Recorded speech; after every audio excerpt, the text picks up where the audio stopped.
1 જૂન 2025 થનારા મુખ્ય ફેરફારો.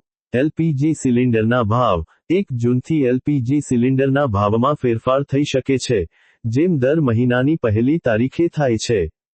સીએનજી, પીએનજી અને એટીએફના ભાવ. ઓઇલ માર્કેટિંગ કંપનીઓ 1 જૂનથી સીએનજી, પીએનજી અને એર ટર્બાઇન ફ્યુઅલ એટીએફના ભાવમાં સુધારો કરી શકે છે.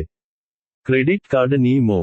1 જૂનથી કોટક મહિન્દ્રા બેંકના ક્રેડિટ કાર્ડ માટે ઓટો ડેબિટ વ્યવહાર નિષ્ફળ થવા પર 2% બાઉન્સ ચાર્જ, ₹450 ₹5000 લાગી શકે છે, અને મોટાભાગની બેંકોમાં માસિક ફાઇનાન્સ ચાર્જ 3.50% થી વધીને 3.75% થઈ શકે છે. ઈપીએફઓ 3.0.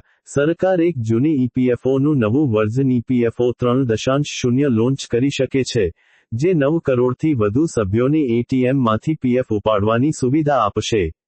આધાર અપડેટ સુવિધા. યુઆઈડીએઆઈ દ્વારા આપવામાં આવેલી મફત આધાર કાર્ડ અપડેટ સુવિધાની અંતિમ તારીખ 14 જૂન છે. ત્યારબાદ અપડેટ માટે ₹50 ફી ચૂકવવી પડશે.